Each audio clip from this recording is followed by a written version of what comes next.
Ya, saudara, kita akan melanjutkan pembahasan kita pada pertanyaan yang sama dengan yang lalu, yaitu dari Katekismus Heidelberg, mulai pertanyaan 35 dan 36, atau 35 saja dulu, dibacakan oleh Silva. Pertanyaan 35. Apakah artinya bahwa ia dikandung dari Roh Kudus, lahir dari anak darah Maria? Bahwa anak Allah yang kekal, yang adalah dan tetap adalah Allah yang sejati dan kekal, mengenakan pada dirinya sendiri natur manusiawi dari daging dan darah Maria oleh karya Roh Kudus, sehingga ia bisa menjadi keturunan Daud yang sejati, serupa dengan saudara-saudaranya di dalam segala hal, kecuali dosa.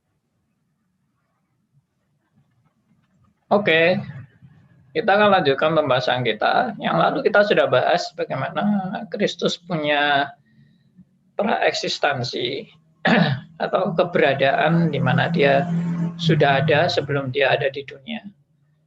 Dan Kristus juga punya ke level yang sederajat dengan Allah, Allah Bapa, Allah Roh Kudus, dan Allah Anak itu sederajat. Nah, kita akan lanjutkan pembahasan ini tentang Kristus yang adalah Allah yang sejati dan kekal. Ya, mari kita membaca sesuai dengan ayat yang tercantum di buku Katekismus Heidelberg ini. Ayat pertama yang kita baca adalah Kolose 1 ayat 15. Silakan dibacakan oleh Silva.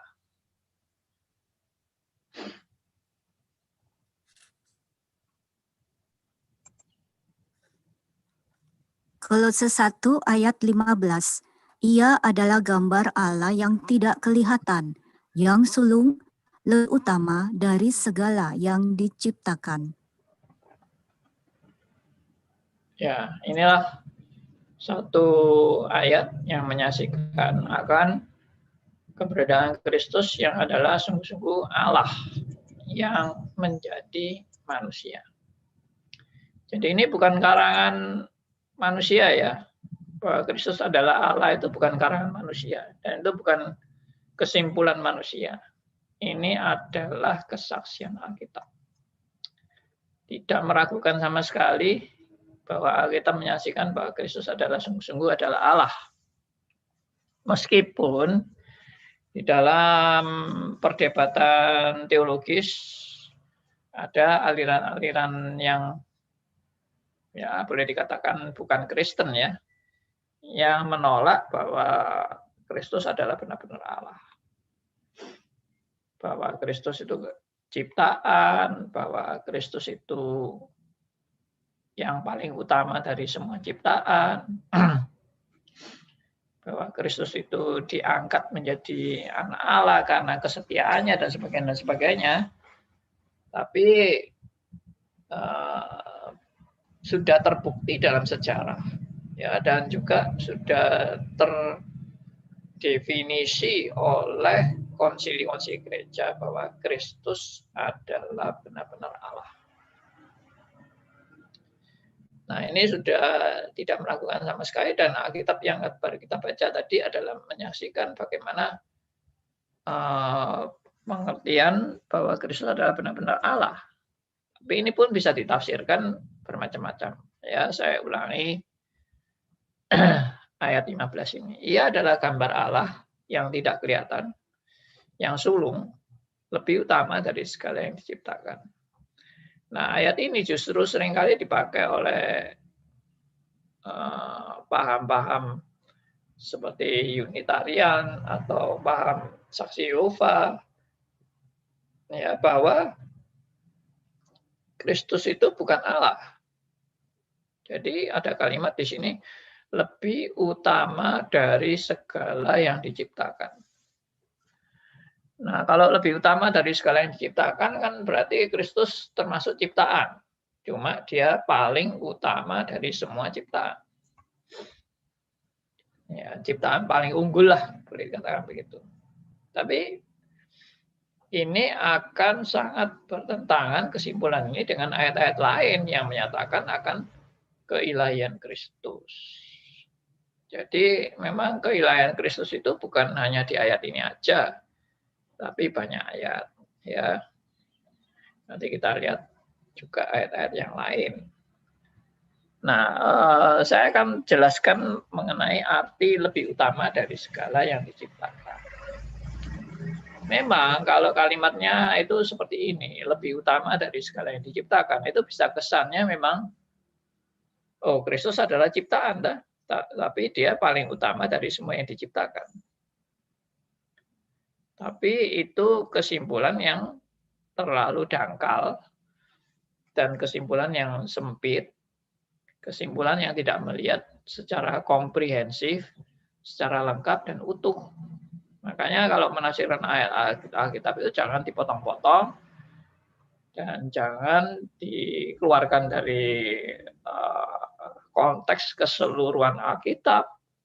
Kita tidak boleh memisah-misahkan ayat lalu memecah belah ayat itu dari satu kesatuan Alkitab. Itu namanya bukan tafsiran yang bertanggung jawab.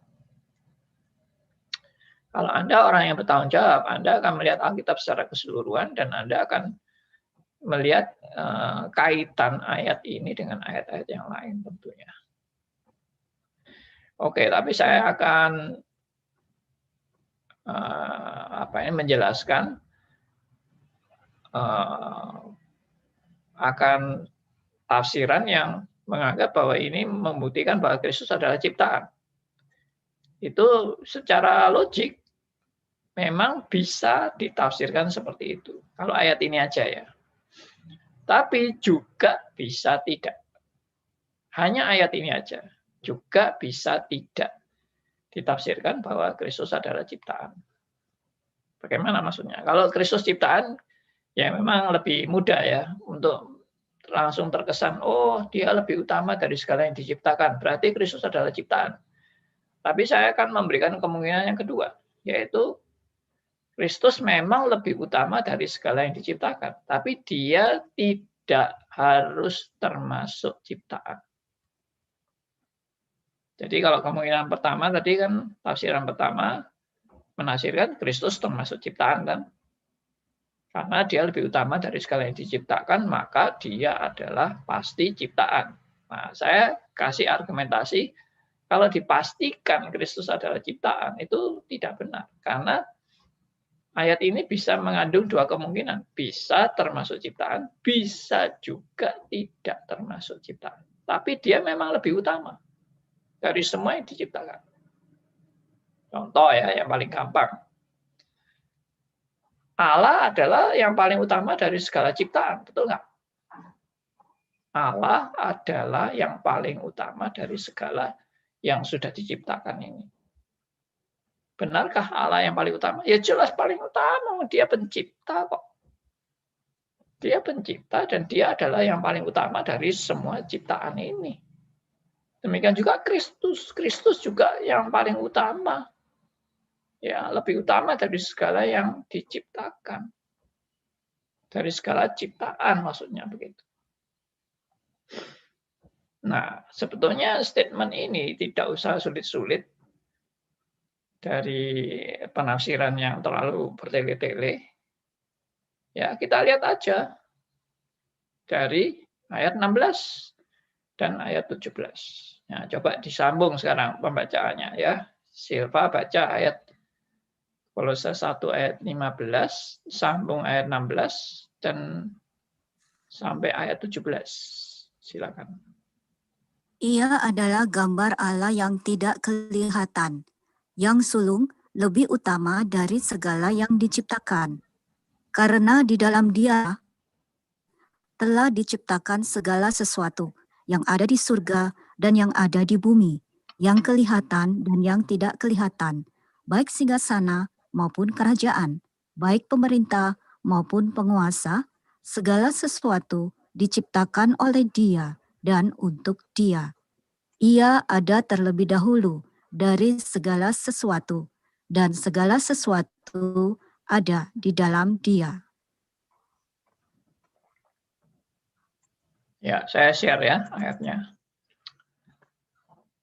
Nah, jadi saudara kalau lihat ayat ini, Kolose 1 ayat 15, seperti yang tadi dikatakan, bahwa Allah yang ia adalah gambar Allah yang tidak kelihatan. Nah, perhatikan maksud gambar Allah yang tidak kelihatan. Ya, memang bisa dimengerti sebagai bayang-bayang Allah. Ya. Lalu yang sulung itu bisa ditafsirkan yang pertama. Ya, kalau dia dikatakan ciptaan, dia adalah ciptaan yang pertama. Nah, itu ditafsirkan seperti itu. Tapi yang sulung ini juga bisa berarti bukan hanya yang pertama, tapi yang utama. Dan sebetulnya sudah dijelaskan dalam kalimat berikutnya, yaitu lebih utama. Jadi yang utama itu yang lebih utama. Ya, kemudian yang tadi saya sudah jelaskan, dari segala yang diciptakan, nah itu tidak harus berarti dia termasuk ciptaan. Saya kasih ilustrasi lain, misalnya ada seorang guru yang mengatakan bahwa mahasiswa A, ya, seorang mahasiswa yang namanya A, itu lebih pandai ya, dibandingkan dengan kelas mahasiswa yang ada di kelas ini. Ya, jadi ada mahasiswa di satu kelas yang diajar oleh guru ini, oleh dosen ini, dan dosen ini bilang si A itu dibandingkan semua murid yang di kelas ini, dia paling pandai. Nah, waktu dosen ini mengatakan si A itu dibandingkan dengan murid yang di kelas ini dia adalah murid yang paling pandai. Apakah pertanyaannya, apakah si A itu termasuk murid di kelas itu, mahasiswa di kelas itu, atau dia di luar kelas itu? Nah, kalau pertanyaan seperti itu, kalau saudara cukup teliti dan jeli dalam pertanyaan itu, saudara akan menjawab ada dua kemungkinan. Dia termasuk mahasiswa di kelas itu, dan dia bisa tidak termasuk mahasiswa di kelas itu. Tapi memang dia paling pandai. Karena dosennya sudah meneliti bagaimana kepandaian daripada si A dalam memecahkan soal-soal yang diberikan oleh dosen ini. Dan mahasiswa yang di kelas itu yang sekarang dihadapi oleh dosen itu, tidak ada satupun yang bisa menjawab. Jadi memang mahasiswa A ini lebih pandai dari semua murid yang ada di kelas itu. Tapi dia tidak harus termasuk yang ada di kelas itu kan. Nah, demikian juga Kristus yang paling utama dari semua yang diciptakan. Apakah dia termasuk ciptaan? Tidak harus termasuk ciptaan. Tapi kalau kita lihat kalimat ayat 16 coba. Nah, ayat 16 di sini dikatakan, ya ini yang tadi saya akan ungkapkan yang ini ya. Lebih dari segala yang diciptakan. Nah, sekarang kita masuk ayat 16. Karena di dalam dialah telah diciptakan segala sesuatu yang ada di surga dan yang ada di bumi. Nah, di dalam dia diciptakan segala sesuatu. Berarti Kristus ini adalah pencipta kan? Ya. Di dalam Kristus telah diciptakan segala sesuatu. Berarti Kristus itu adalah pencipta. Adakah pencipta yang levelnya lebih rendah satu dengan yang lain? Jadi misalnya Allah Bapa juga pencipta, Kristus juga pencipta, maka Kristus pencipta kelas rendah, Allah Bapa pencipta kelas tinggi, begitu? Enggak ada kan rumus seperti itu, dan tidak ada Alkitab menyatakan seperti itu. Ya, yang namanya pencipta ya Allah yang Maha Kuasa. Tidak ada Allah yang setengah kuasa mencipta. Dan mencipta ini mencipta apa? Mencipta segala sesuatu. Bukan hanya mencipta Kalau manusia mencipta mobil misalnya, ini bukan mencipta hal tertentu, mencipta segala sesuatu. Lalu perhatikan lagi kalimat berikutnya, yaitu mencipta apa? Segala sesuatu itu apa? Yang ada di surga dan yang ada di bumi, ya, sampai terakhir ini.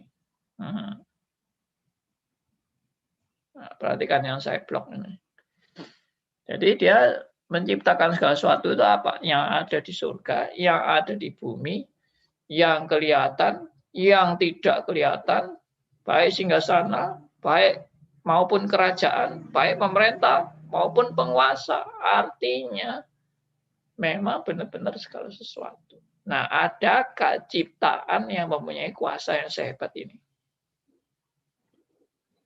Ya. Kan nggak mungkin kan? Ini ciptaan bisa mencipta segala sesuatu. Mencipta yang ada di bumi, ada yang di surga, ya, yang tidak kelihatan, baik singgasana maupun kerajaan, baik pemerintah maupun penguasa. Nah, jadi kalau dari ayat ini masih diragukan bahwa Kristus adalah setara dengan Allah, ini orang ini memang nggak ngerti atau nggak mau baca Alkitab dengan sungguh-sungguh atau dengan penuh penghayatan. Dia cuma berkeyakinan dari dirinya sendiri. Tapi Alkitab benar-benar menyaksikan kebenaran ini kan. Lalu yang berikutnya lagi, yang lebih vulgar lagi adalah ini. Kalimat terakhir dari ayat 16. Ya, ini dari kitab Kolose ya. Kolose 1 ayat 16. Kalimat terakhirnya adalah nah ini.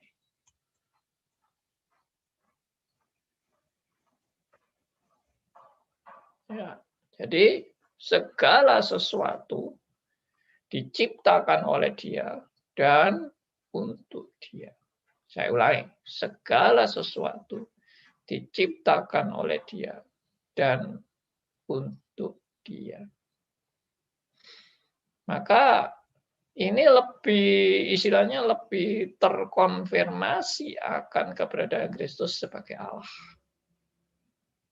Sangat kurang ajar sekali kalau Kristus itu hanya seorang ciptaan, tapi mendapatkan kemuliaan yang begitu hebat dan luar biasa, sehingga mungkin Allah Bapa kalah pamor sama dia. Ya, kalah isinya apa?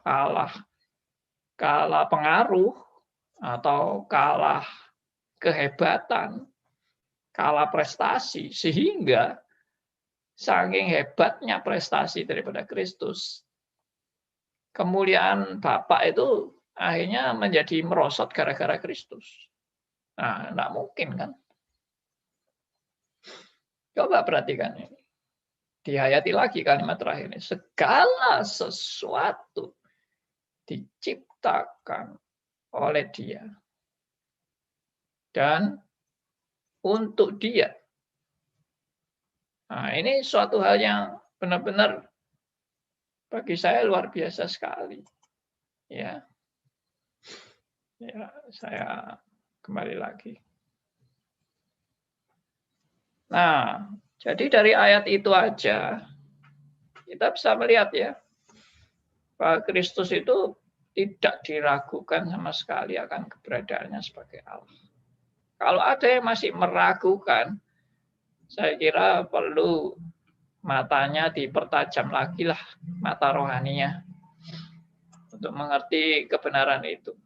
Ya, karena ini sudah bukan apa ini bukan apa ya kemungkinan ini sudah tidak ada kemungkinan lagi bahwa Kristus adalah benar-benar Allah. Ya, lalu lanjut, saya mau lanjut lagi ayat 17. Ya, sebentar saya share lagi.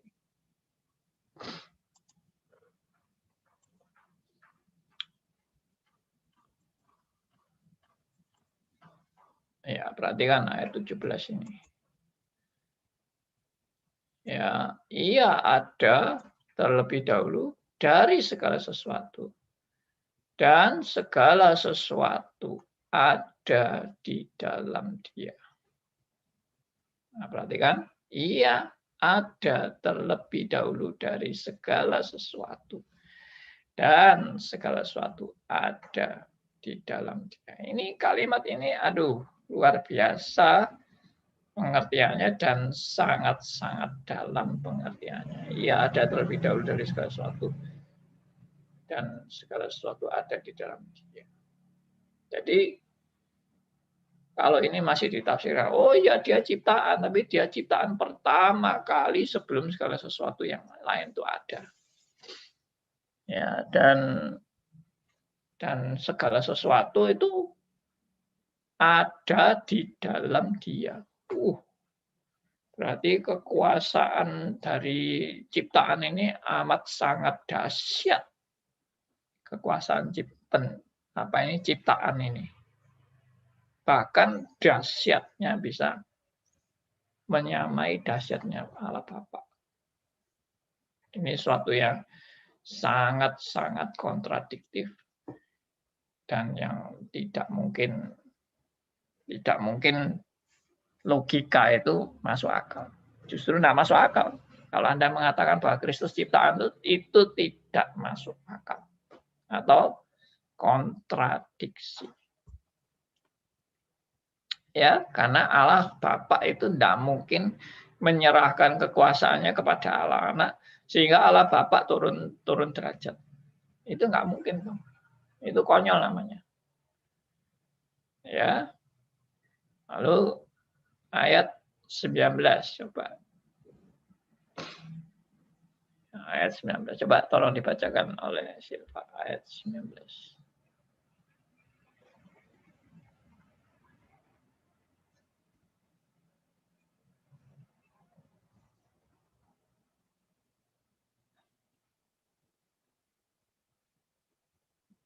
Mana suaranya? Tidak ada.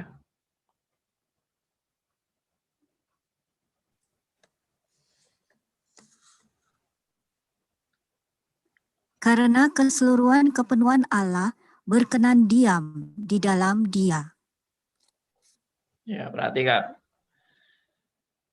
Jadi seluruh kepenuhan Allah. Ya, ini saya blok lagi nih. Seluruh kepenuhan Allah berkenan diam di dalam Dia. Nah, ini kalau Kristus ini adalah ciptaan, lalu seluruh kepenuhan Allah itu ada di dalam Kristus. Berarti Allahnya itu kan, Allah yang sebenarnya itu kan habis masuk kepada Kristus. Atau ditransfer kepada Kristus. Sehingga Kristus yang jadi Allah, lalu Allahnya yang mentransfer kealahannya kepada Kristus, Allahnya jadi berkurang. Atau Allahnya menjadi hilang. Atau lenyap. Gara-gara Kristus mempunyai keseluruhan kepenuhan Allah. Ya, konyol kan? Jadi sebetulnya kalimat-kalimat ini mau menunjukkan apa? Kristus itu benar-benar Allah. Dia sederajat dengan Allah dan tidak perlu diragukan lagi kebenaran ini. Nah, itu yang dimaksud. Ya. Jadi saya harap kebenaran ini boleh benar-benar nyata dan benar-benar diterima, diimani, ya, sebagai satu pernyataan yang solid, ya, pernyataan yang betul-betul dapat dipertanggungjawabkan. Oke, ayat berikutnya dari 1 Yohanes 5 ayat 20b. Atau dibaca seluruhnya aja. 1 Yohanes 5 ayat 20.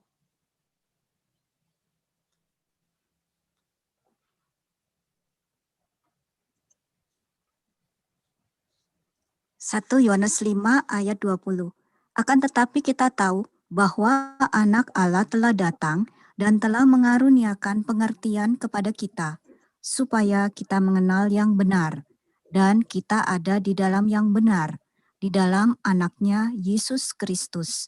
Dia adalah Allah yang benar dan hidup yang kekal. Iya, ini kalimat juga amat sangat jelas.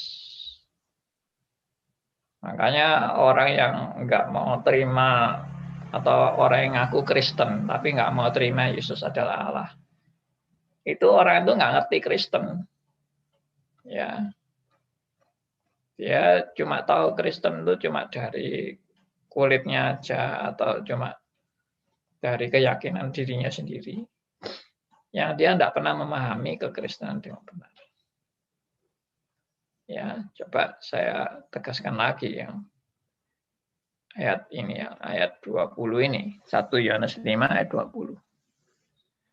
Ya, saya mulai dari kalimat yang di tengah-tengah itu, dan kita ada di dalam yang benar, di dalam anaknya Yesus Kristus.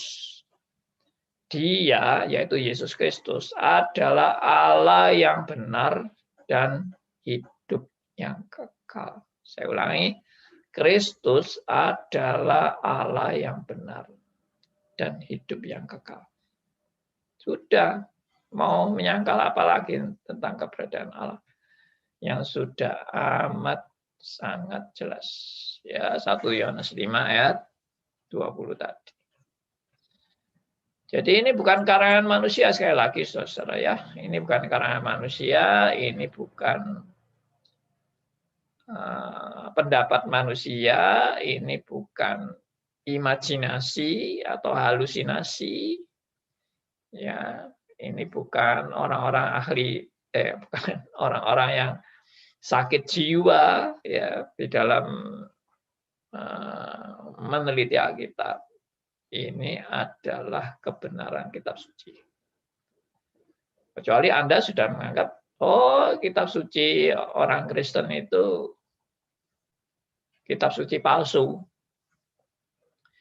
Jadi itu hanya karangan-karangan manusia saja. Ya silakan, itu hak Anda kalau Anda tidak mau percaya pada Alkitab.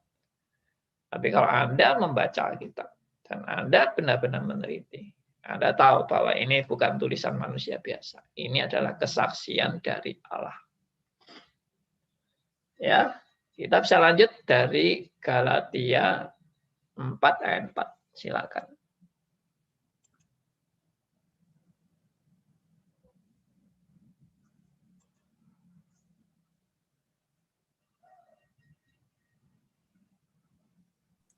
Galatia 4 ayat 4.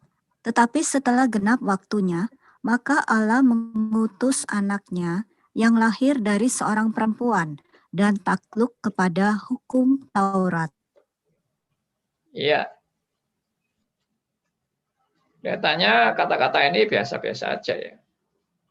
Bahwa sudah genap waktunya, maka Allah mengutus anaknya yang lahir dari seorang perempuan dan takluk kepada hukum Taurat.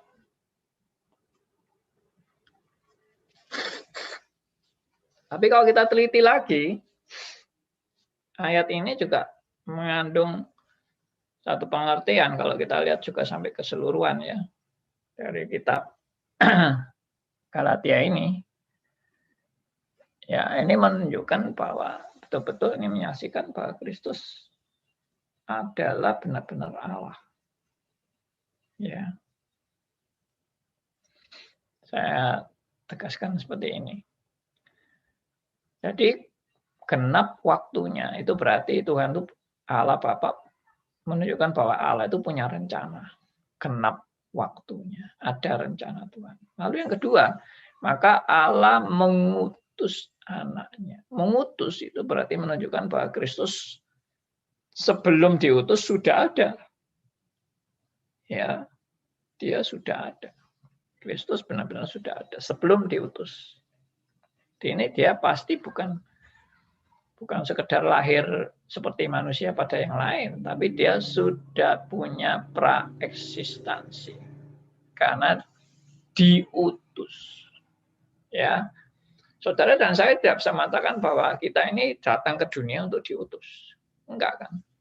Saudara dan saya ini datang ke dunia dengan Tentunya karena ada orang tua kita. Ya, dan kita dilahirkan dari ibu kita. Dan kita juga tidak tahu dari mana saya datang. Dan untuk apa saya lahir di dunia ini. Dan saya mau berbuat apa, saya juga nggak tahu. Waktu saya bayi, misalnya saya diajak omong, dan saya bisa langsung ngerti gitu untuk apa bisa sadar gitu, maksudnya diajak omong bisa sadar dan bisa bicara. Terus kalau ditanya kenapa kamu mau datang ke dunia ini, ya aku sendiri yang nggak tahu, aku lahirnya aja nggak diminta, aku nggak minta, aku tidak pernah minta untuk aku lahir, aku tidak pernah ingin aku lahir, ya karena ya kita itu tidak punya praeksistensi. Tapi Kristus dikatakan Kristus itu bukan hanya sekedar lahir, tapi dia diutus. Diutus itu berarti menunjukkan ada punya suatu misi. Kedatangannya itu ada suatu misi. Dan sebelum dia datang, dia sudah ada. Dia sudah eksis. Ya, makanya diutus. Ya. Kalau orang yang diutus itu kan berarti sudah ada lalu baru diutus kan. Tidak ada orang yang tidak ada lalu diutus. Bagaimana tidak ada kok diutus? Dia sudah ada lalu diutus. Itu yang benar. Lahir dari seorang perempuan, ya anak darah maksudnya, dan takluk kepada hukum Taurat. Nah ini adalah gambaran daripada keberadaan Kristus yang dengan rencana Allah yang jelas, bukan kebetulan datang itu aja. Enggak. Kalau saudara ini dan saya memang lahirnya, saudara dan saya kan tidak istilahnya datang untuk jelas sudah mau melakukan apa di dunia ini. Enggak tahu kan. Kita mau melakukan apa aja, kita juga belum jelas. Sekarang aja kita baru tahu setelah kita bertobat. Oh iya, kehadiranku ini adalah dalam rencana Tuhan. Kehadiranku di dunia ini bukan kebetulan. Tuhan punya planning terhadap diriku. Dan aku mau belajar untuk taat kepada apa yang Tuhan mau. Ya. Tapi kalau Kristus itu sudah punya keberadaan diri sebelum dia datang. Nah, itu namanya praeksistensi. Dan dikatakan takluk kepada hukum Taurat. Ya. Kenapa dia dikatakan takluk kepada hukum Taurat? Ya karena Kristus adalah penggenap hukum Taurat. Jadi kalau saudara belajar benar-benar akan karya Kristus, dia bukan hanya lahir begitu aja, tapi dia adalah penggenap hukum Taurat dan tidak bercacat sama sekali dalam menggenapi hukum Taurat. Tidak bercacat. Nah, jadi Kristus adalah benar-benar hadir bukan dengan kebetulan, bukan dengan tanpa misi apa-apa, jelas itu Kristus hadir dengan ada tujuan yang amat sangat jelas. Oke, itu saya menjelaskan ayat-ayat ini sampai di sini dulu, dan biarlah ini boleh menguatkan kita dan meneguhkan kita bahwa Kristus adalah benar-benar Allah yang menjadi manusia dan berkuasa atas segala sesuatu. Tuhan memberkati kita. Ya, Pak Andi, terima kasih untuk penjelasannya. Dan terima kasih juga untuk saudara yang sudah setia mendengarkan program RMC Today dalam pembahasan Katekismus Heidelberg.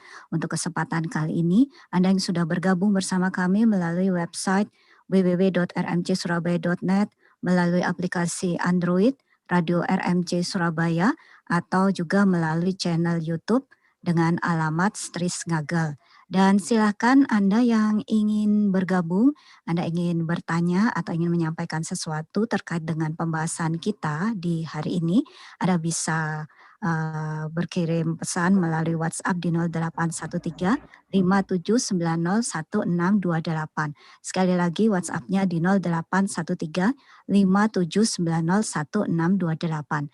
Terima kasih untuk kesetiaan Anda. Ada Ibu Salama, ada Pak Hendar Tobing, ada Saudara Lucy juga yang sudah bersama dengan kami mendengarkan siaran hari ini. Dan silakan juga untuk Anda yang ingin menyampaikan sesuatu secara langsung bisa melalui aplikasi Zoom. Iya, Pak, terkait dengan pembahasan kita bahwa Yesus adalah Allah, Kristus sungguh-sungguh adalah Allah yang berkuasa. Seringkali yang kita dapati, yang seringkali saya dengar ya, khususnya ketika diskusi dengan beberapa teman, khususnya mereka yang non-Kristen ya. Karena memang dalam ajaran mereka itu sangat ditabukan, bahkan dikatakan ajaran yang betul-betul tidak bagus kalau manusia itu dianggap sebagai Allah. Nah, dia katakan seperti ini, memang Kristus itu Maha Kuasa, ternyata dia bisa melakukan mujizat, banyak hal-hal hebat, seperti yang dijelaskan di dalam Kolose. Tetapi dia katakan gini, tetapi Kristus memang dia lebih utama daripada ciptaan. Dia punya kehebatan-kehebatan yang luar biasa. Tetapi dia tetap adalah wakil Allah. Dia punya kualitas Allah, tetapi dia tidak setara dengan Allah. Nah, ini seringkali akhirnya gimana ya menjelaskannya? Kita memang sudah mencoba menjelaskan sesuai dengan yang ada di Kolose dan beberapa ayat-ayat yang lain, tetapi dia tetap kalau orang Jawa bilang tetap ngeyel gitu, tetap ngomong dia itu wakilnya Allah, dia tidak setara dengan Allah. Memang dia hebat. Pokoknya nggak ada manusia lah sehebat Yesus, itu dia akui ya. Memang dia manusia yang hebat, nyaris sempurna. Karena dia begitu berat mengatakan kalau Yesus itu sempurna, tetapi dia tetap katakan Yesus itu wakilnya Allah. Dia katakan seperti itu. Memang Allah menciptakan Yesus dulu, lalu Yesus menciptakan semua ciptaan. Jadi semua ciptaan itu otomatis tunduk kepada Yesus. Tapi Yesus itu tidak setara dengan Allah. Dia adalah mandatarisnya Allah. Seperti itu Pak Andi. Dan saya kalau sudah seperti itu, saya pikir gimana ya menjelaskannya. Ya, kita waktu membaca ayat-ayat seperti itu tadi, menurut saya kalau ada orang yang mungkin dari agama lain yang nggak percaya dan menganggap bahwa Kristus hanya manusia dan manusia yang paling unggul dan sebagainya, ya kita caranya gimana ya, selain kita bersahabat, kita ngomongnya juga baik-baik, tidak mengajak permusuhan, kita ya ajalah mereka pada saat-saat tertentu untuk baca ayat sendiri, baca ayat Alkitab, sambil kita tuntun, ini loh ayatnya seperti ini, dan pengertiannya seperti ini. Jadi ini benar-benar tertulis, ini bukan karangan saya, ini bukan pendapat saya, tapi ini kesaksian kitab suci. Nah, kalau dia orang yang masih mau menghormati kitab suci, ya, dan kitab suci memang menyatakan kebenaran seperti itu, bahwa Kristus adalah benar-benar Allah, ya coba kamu pikirkan, kita serahkan aja sama dia. Kita memang kan tidak bisa memaksa kepercayaan orang, harus percaya. Ya kalau dia nggak mau percaya, ya mana bisa kita paksa, ya kan. Oke, terserah orang itu mau percaya apa tidak. Tapi paling tidak kita sudah menuntun dia untuk cara membaca kitab suci, cara menafsirkan ayat-ayat tertentu, ayat ini artinya apa, kebenarannya apa. Nah, itu yang kita tuntun dia. Jadi lebih baik kasih tahu sumber aslinya. Istilahnya kalau diskusi ilmiah itu adalah kasih tahu referensi Anda. Anda mengeluarkan suatu statement, kan mesti ada, supaya tidak meragukan statement itu adalah karangan Anda sendiri. Anda tunjukkan sumber aslinya, kan, referensinya di mana itu bagian itu saudara yang saudara jelaskan itu adalah betul-betul dari sumber yang Anda ambil dari situ. Nah, sumber kita cuma Alkitab. Ya tunjukkan aja sama dia ayat Alkitab ini loh, baca sendiri dan kamu lihat bagaimana kesaksian Alkitab membahas tentang Kristus. Ya seperti dengan ayat-ayat yang seperti tadi saya jelaskan. Coba itu ditunjukkan. Ya, mengenai dia nanti mau percaya, tidak percaya itu di luar kemampuan kita. Kita tidak bisa mengubah hati orang atau memaksa. Kalau dia tetap tidak mau percaya, ya sudah, kita serahkan aja. Tapi kita bilang, ini ayat ini jelas-jelas membuktikan. Nanti kita bahas lagi minggu depan. Ya, jadi ini mau tidak mau saya harus tetap menguraikan mengenai kristologi dan keilahian Kristus dengan lebih panjang lagi, karena ini hal yang penting, tidak bisa dilewati begitu saja. Ini suatu hal yang perlu diperhatikan dengan baik. Dan banyak orang Kristen, ya maaf, tidak belajar Alkitab baik-baik dan tidak menguasai kebenaran ini, lalu tidak bisa menjelaskan, lalu ngarang-ngarang tambah ngaco. Pengertiannya tambah jauh dari prinsip-prinsip Alkitab. Nah itu jangan sampai seperti itu. Ya, oke. Ya, saudara, jika Anda ingin bertanya silakan. Waktu kita masih cukup panjang. Anda bisa bertanya melalui WhatsApp di 081579016628. Sekali lagi, Anda bisa bergabung melalui WhatsApp di 081357901628. Pak Andi, ini ada dari Pak Elia. Selamat pagi Pak Elia, selamat bergabung juga. Sedikit tanggapan saya, memang sangat sulit untuk menjadi pengajar Injil atau dalam mengabarkan Injil. Kita harus bisa berempati karena kita yang sudah tahu harus mau menurunkan tingkat pemahaman kita untuk bisa masuk memahami pola pikir orang lain yang belum mengerti untuk menjelaskan dari sisi mereka supaya mereka bisa memahami kebenaran firman Allah ini. Terlepas semua metode pengajaran pemahaman ini memang memerlukan OBG untuk SDG, memerlukan Only by Grace untuk Soli Deo Gloria. Terima kasih Pak Elia. Ya Pak Andi, ini tanggapan dari Pak Elia. Ya memang benar, semua adalah anugerah Allah. Dan tidak mungkin kita bisa membuat hati orang diubahkan dari diri kita sendiri. Yang bisa mengubah ya cuma Tuhan. Dan kita memang hanya bisa berdoa untuk dia, memohon belas kasihan Tuhan untuk dia bisa menerima kebenaran itu. Ya, kadang memang cara Tuhan itu 1001 macam lah membuat orang menjadi percaya itu. Ada yang waktu bangun tidur, ya, terus mendengar, ya, ada tiba-tiba dia bisa melihat sesuatu atau teringat ayat-ayat kitab suci atau melihat sesuatu dan sebagainya. Itu banyak kejadian-kejadian seperti itu yang membuat orang menjadi percaya. Tapi ya tugas kita untuk bersaksi ya kita lakukan semaksimal kita. Mengenai selanjutnya ya kita serahkan sama Tuhan loh. Kan kita juga hanya sebagai saksi saja. Kita bukan yang mempertobatkan. Yang mempertobatkan itu tetap adalah Roh Kudus sendiri. Ya, terima kasih untuk Elia yang juga sudah memberi masukan. Iya, Pak Adin kembali ke Kolose tadi ya, yang dikatakan Kristus lebih utama dari segala yang diciptakan. Ayat ini orang yang salah paham akhirnya justru menjadi batu sandungan bagi dia, yang menganggap bahwa Kristus bagian dari ciptaan, memang dia lebih utama.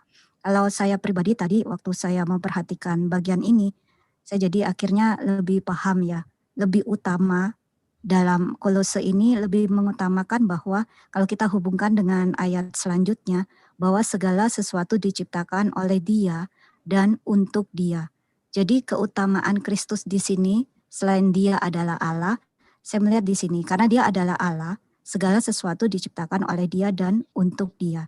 Jadi memang balik lagi ya ke prinsip bahwa segala sesuatu untuk kemuliaan Allah. Itu yang tadi disampaikan juga oleh Pak Elia Soli Deo Gloria ya. Dia katakan, dikatakan bahwa segala sesuatu diciptakan oleh Allah dan untuk Allah. Dan memang salah besar ketika kita justru objeknya bukan, subjeknya bukan lagi Allah gitu ya. Ketika kita melakukan sesuatu itu untuk objek itu sendiri tetapi bukan Allah pencipta, maka sesuatu itu menjadi salah. Misalnya begini Pak, ketika kita mengagumi ciptaan gitu ya, kita berhenti dengan ciptaan itu, misalnya kita melihat pemandangan di gunung, kita kagum gitu, berhenti dengan ciptaan itu, kagum dengan gunung. Nah disitulah kita salah. Sebaliknya ketika kita lihat yang biasa, kekaguman kita itu kita arahkan kepada Allah, jadi punya persepsi yang benar ya, bahwa Allah memang di atas segala-galanya. Saya pahami keutamaan itu seperti itu. Sama seperti ketika kita katakan berpengetahuan. Kalau kita membanggakan pengetahuan itu sendiri, ya kita salah. Tetapi ketika kita kembali, pengetahuan itu membawa kita mengenal Allah, memuji Allah sebagai sumber pengetahuan, maka disitulah kita berada dalam track yang benar. Dan saya berpikir itu adalah yang dimaksud dengan keutamaan Allah. Segala sesuatu yang diciptakan harus kembali mengarah kepada Allah, sehingga hanya Allah dan Kristus yang dimuliakan. Ini pemahaman saya, Pak. Ya. Jadi itu yang tadi saya ungkapkan. Ya, bahwa Kristus itu kalau ditafsirkan sebagai ciptaan, lalu kita baca ayat yang dari Kolose tadi, bahwa dia adalah ciptaan, tapi dia dikatakan seluruh kepenuhan Allah berkenan di dalam dia. Ya, itu kan sudah aneh.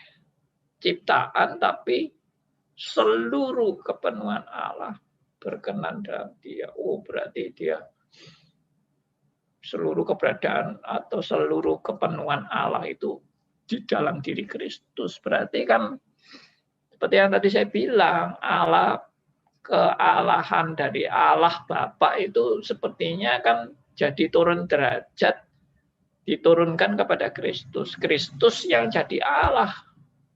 Allah Bapaknya turun derajat. Nah ini kan tidak benar kalau seperti ini. Bagaimana ciptaan menerima otoritas kealahan? Nah itu yang tidak mungkin. Ya, coba logikanya lebih cerdik. Jadi otoritas Allah diberikan kepada ciptaannya.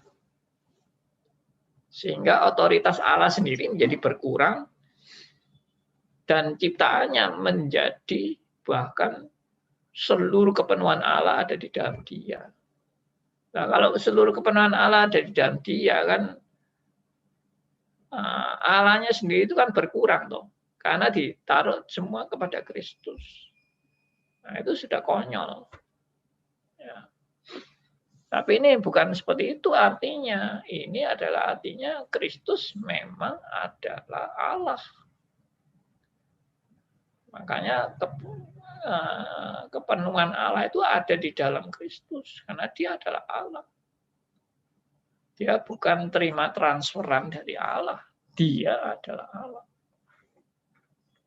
Ya. Nah, jadi karena itulah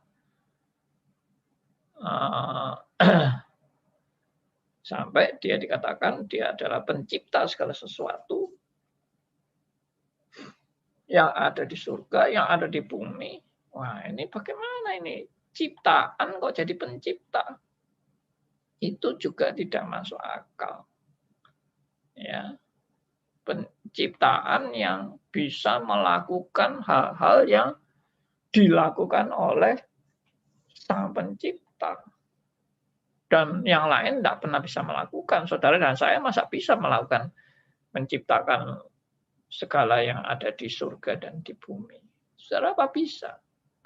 Tidak usah menciptakan segala yang di surga dan di bumi. Saudara mencipta semut aja nggak bisa. Coba Anda ciptakan semut. Ya, bukan semut-semutan loh ya. Semut yang sungguh-sungguh hidup. Ya, semut yang benar-benar seperti semut yang lain. Ya, kecil sekali. Semut itu kecil sekali. Tidak ada artinya itu. Dan saudara ciptakan semut itu. Dan benar-benar hidup. Sama seperti semut yang lain. Bisakah? Nggak pernah bisa kan.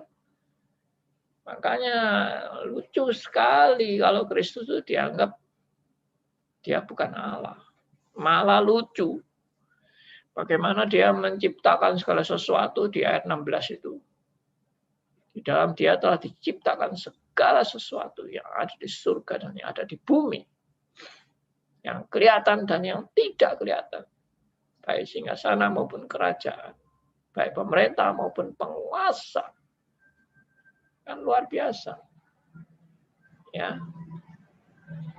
Oke, saya kira penjelasan saya sudah cukup dan saya simpulkan semua yang kita bahas ini adalah benar-benar membuktikan Kristus adalah Allah dan tidak diragukan sama sekali, dan kita lanjutkan pembicaraan ini minggu depan.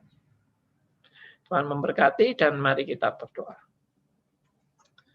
Bapa yang di surga, kami bersyukur dan terima kasih kami boleh dapat suatu pencerahan yang daripada Tuhan. Bahwa Kristus benar-benar Allah dan tidak diragukan sama sekali kealahannya.